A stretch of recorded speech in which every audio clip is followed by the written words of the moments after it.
Welcome. In front of me is a Samsung Galaxy S23 Ultra, and today I'll show you a couple tweaks and tricks you can do on this phone. Now I'm going to begin with more simple ones, and the farther down the list I go, the more complicated they will get. So anyway, let's just get straight into it. I'm going to be using pen, though I'll just kind of start off by saying I'm not going to be doing any kind of pen tweaks or whatever. For the most part, everything that I can possibly find. So right here, we have a couple additional shortcuts, which you usually find out anyway, just by using the device. So anyway, let's just get started with opening up settings. Now I do have an FPS counter shown up here. This is for one of the things that I wanted to show. This usually won't be visible, but I just kind of wanted to have this enabled for future once I get to the portion that I want to show you, and just kind of talk about it from there. So anyway, let's just get started and navigate to the display, where we will have a bunch of the things that I want to show. So obviously we have light and dark mode, the typical stuff. This is actually visible throughout the setup, so you can choose either light or dark, but as far as I'm aware, you cannot change anything apart from just switching it from light or dark. But in here you actually have dark mode settings, where you can enable it, so turn on as a schedule, and you have sunset to sunrise or at a custom schedule. Now right now it's basically almost 2 p.m, so it is going to be in light mode, but actually I recorded that video initially yesterday at 9 p.m, and when I would select the sunset to sunrise, it would automatically switch to dark mode. Sorry for that. So yeah, it would automatically switch to dark mode, and basically what it allows you to do is have it automatically swap between light and dark mode based on the time of day, which is a really nice and handy thing to have enabled, because as far as at least my concern, the daytime, specifically outside, light mode is a little bit easier to see, while dark mode is obviously better for the nighttime, so you don't get flashbanged by your own phone. And this device can produce some serious nits, so it's sometimes not very nice to have this pure white light just blast you at night if you're trying to check time, though it still might happen from some time to time from an application that isn't supporting just the dark mode itself. So yeah, I highly recommend checking one of these out, setting it up so the phone will then define the dark mode or light mode automatically based on the time of day. Now moving on to the next option, it's going to be the motion smoothness, which is the thing that I'm going to talk about right now, with the frame rates and all that stuff. So let's just scroll down to motion smoothness right over here. By default, the phone will have it set to be adaptive, which is already a pretty good option, as you can as you can see, it kind of jumps around 60, 24, 120. So it basically tries to adapt the frame rate to what it knows the content is being shown at, and if it can be shown at a higher frame rate, it will boost the display's frame rate higher. If, for instance, right now, this animation is only at 60 frames, it will stick to 60 frames and nothing more, because it knows that it doesn't need any more. And also when it's not moving, it then drops it even lower to 24 to preserve battery life. So the default option, the adaptive one, is already pretty good, but if you tend to prioritize battery life and you don't really care for that nice buttery smooth motion, you can select it to be standard. It only makes it 60 frames per second, but it also drops it below if it doesn't need to go any higher. So at 60 when you're moving up and down or scrolling, drops to 24 when it's the image is stationary. So still gives you the benefit of just trying to save the battery life when it can, which obviously this will give you a longer battery life on your device in general, and pretty nice option to change if you want to prioritize that. And also with prioritizing battery life, you have another thing in here, which is the screen resolution. Now this will be set by default to 1080p, and that is for battery life. That is something that I would recommend keeping it at. But if you want to use the full resolution of your display that you paid for, which Samsung just for some reason turns off, because I assume it's consuming more battery life, or I know it's consuming more battery life, you can change it right here. Now, like I mentioned, it will consume more battery life, and Samsung does turn it off just to kind of fake the numbers of the battery life to compare it to like the S23 Plus. Otherwise, the Ultra will probably, with everything cranked up, like 120 Hz, 1440p and all that stuff, probably will have a lower or shorter battery life than the lower version of this device, the S23 Plus. So you can use it if you really want to. I would recommend probably keeping it at 1080p if you don't really see any difference. Honestly, the difference is to me almost not noticeable at all. Like, I cannot tell a difference between the 1080p and 1440p. This is, for the resolution that this is giving us, it's already a super small display for the resolution. Obviously, as a phone it's a huge display, but just to kind of put that in perspective, 1080p is what you typically see on your work monitor, and that monitor has a screen size of about 23 inches on average. So 23 inches to 6, almost 7 inches, and that's a significantly smaller display that is running still the same resolution as something that is, if you compare a typical monitor, dozen times bigger than this. So cranking it up to 1440p, it's more of a novelty. I personally can't see a difference. The examples that they show right here are stupidly exaggerated. Maybe if you're looking at it through a microscope or a macro lens, which, let's see if I can actually show this.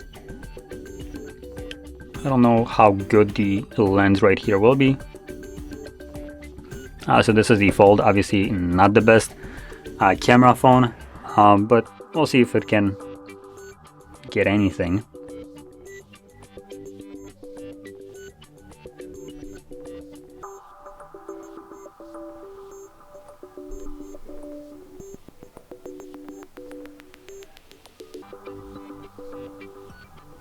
So right now we're looking at 1440p. I'm gonna quickly switch it to 1080p.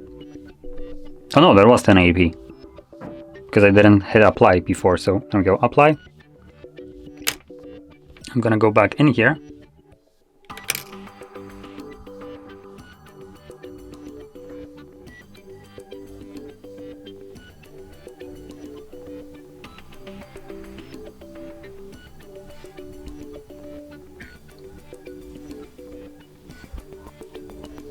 Come on.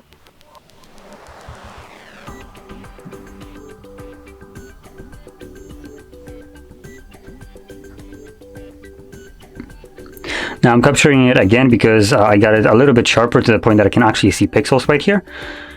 But let's see. So this image will be the 1080p. And that's basically how it looks like at 1080p. Super zoomed in. Obviously this is, you will never see image that big, meaning this close. So this is like beyond human, capabilities to see it at this kind of scale. And at this zoom, honestly, the camera can't really capture a good enough photo. So it's trying to show you pixels, but as you can see, they're all kind of like messed up. It just tries to sharpen it up and clean it up, but I guess it's not good enough. But let's see this one. So very similar.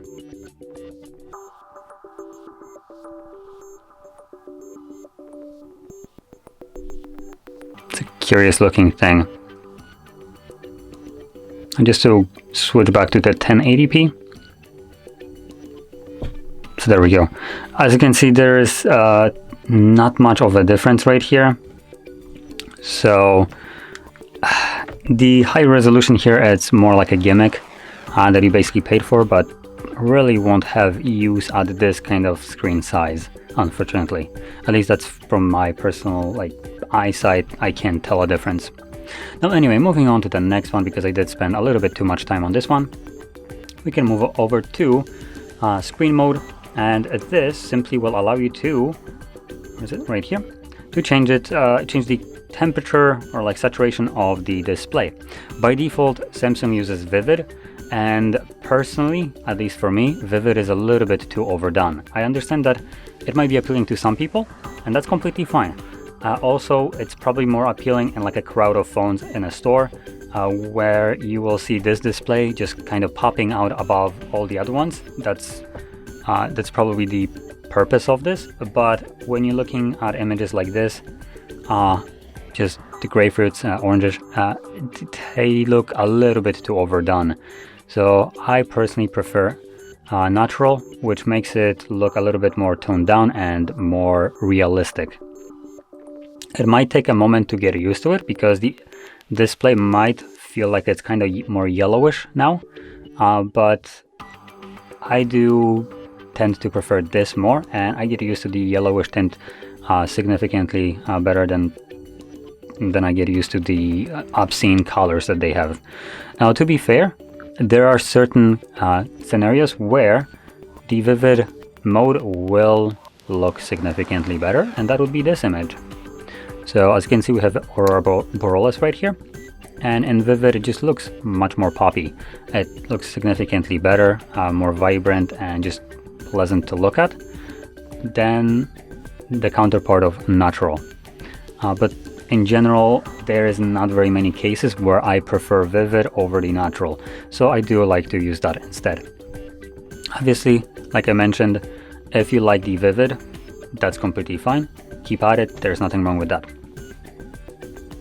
Now moving on to additional things outside of the display section. Oh no, there's actually one last thing that I wanted to touch upon in this display section. It's going to be the gesture navigation. So it's already enabled. I usually get to choose that throughout the setup. So you either selected buttons or swipe gestures, and obviously you can use either one of them, whichever one you want. But if you want to change them later on, you can find it right here. Now, additional thing that I wanted to mention here is the swipe gestures, and you have this option right here. So gesture hints. This is a neat option if it actually would work. I personally do come back to this ever so often once I get like updates just to see if it got fixed, because personally to me it doesn't really work all that well. What it does is simply removes this from the bottom. Now before I disable it, I'm just kind of want to point out that right now, at least in the settings, Samsung does it in a way that works okay-ishly. So as you can see, there is actually like a bar. So if I face the text through it, you can see that it cuts it out, right? So there is like a distinctive line right here, and this isn't transparent, which is fine. And when you turn that off, what it does is just shifts this down, and now the text isn't getting cut out. But like I said, the bar, I think that's how it works, is being shifted down, and that causes its own problems for gesture navigation. As you can see, it doesn't always want to accept the swipe up gesture now, so that is a massive problem for navigating when you need to swipe up several times to get the gesture actually working. Stupidly annoying, to be honest. And it's something that at this price range should never be happening. And believe me, this is not just this device. I'm using a Fold on a daily basis, and it's also a problem that is present on here as well. And that device is even more expensive than this. So it's like so infuriating to have this. Now you could try to struggle with it, but personally I would probably prefer to nag Samsung and give them bad rep for this till they fix it, because this is unacceptable. So the better fix would be to actually make this bar transparent. It would have been working just fine. And the fact that they're shifting it a little bit down causes additional problems with apps that would make the bar transparent when it's visible, because those apps also exist. And what happens then is it shifts everything down along with the bar, because it thinks that the aspect ratio of the device is now higher than it actually is. So you have content that is visible below your actual screen. And when an app is taking full screen and you don't have like swiping up, so as an example, if you might be using some kind of like launcher and it has something at the very bottom, now that very bottom is being cut out because everything got shifted down, because the launcher thinks that your aspect ratio is higher than it actually is. So a very stupid implementation right here. I still am hoping that at one update, once I just get an update, enable this. It will be working like a charm. I keep hoping for that. For now, about 4 updates, and still no luck. But anyway, let's move over to different things like the full screen apps. Now this just simply allows you to force apps into full screen. Now, if you're thinking like every app is in full screen, you're kinda right, but you're kinda not. So what it means by full screen apps, which this one isn't a good example, maybe this one, yep, so browser will be a good example. So full screen apps basically allow you to get rid of the status bar and whatever you would have on the bottom. It basically forces it so it's being displayed on the full display, even in the status bar. So it removes status bar in this case, and you would have just a camera visible as a cutout in your content. Some people don't like it, but in grand scheme of things, I personally do prefer to take up more space than have, for instance, like when I'm using GeForce Now, have the status bar just cutting out content and actually not showing anything in there. It's just a grayish content or grayish bar that has nothing in it and takes my screen where some kind of, gameplay could have been displayed, or I could have had a bit of a bigger field of view. So if you have some kind of apps like this where you don't care for your status bar and you just want to have your content take more of your screen, then by all means enable the full screen apps, which you can find in the display section, I believe.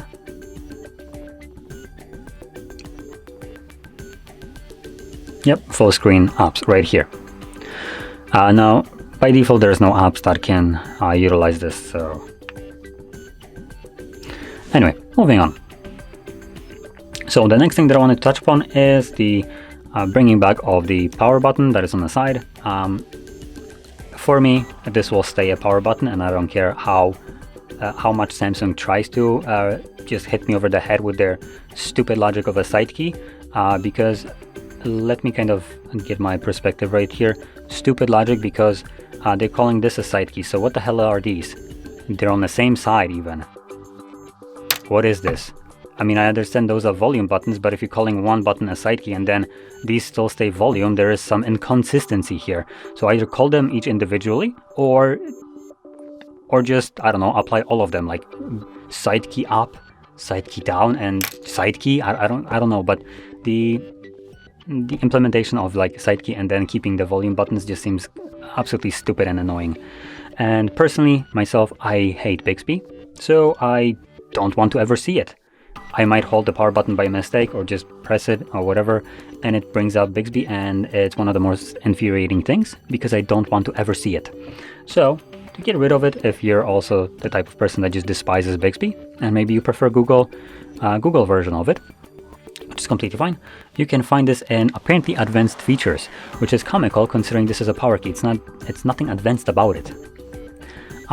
Here you'll find side key, and you can select it to be power off menu. Unfortunately, they only give you the 2 options, so wake Bixby or power menu. It's also another annoying thing because you're giving me option for a smart assistant, but you're not giving me all the smart assistant options. You're only giving me your smart assistant, which is, it's an Android. F off with this. Either you give me all or none. So yeah, I like options, or I just don't want to see them at all. If company is trying to jam something down my throat like this, I will absolutely rebel and hate this. And I do hate this in general. I don't even need to have this forced down my throat. So yeah, there we go. There's the power button. And now you can hold your power button, it brings your menu, and probably most of the people watching this will be now happy to have this. Now, interestingly enough, when you hold it, it gives you the side key settings, so it takes you here, so you can switch it back to for instance, Bixby, but I don't think it does it when you have it the other way around. Let's see if I'm correct.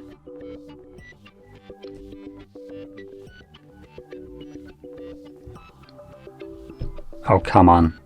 Hi, Whatever, no one cares about your name. Yeah, so like I said, it doesn't give you the options, because why would it? It only gives you the option to go back to something that majority of us don't want. Samsung. Anyway, let's move over to next option, which is the motion and gestures, which is also under advanced features, so right over here.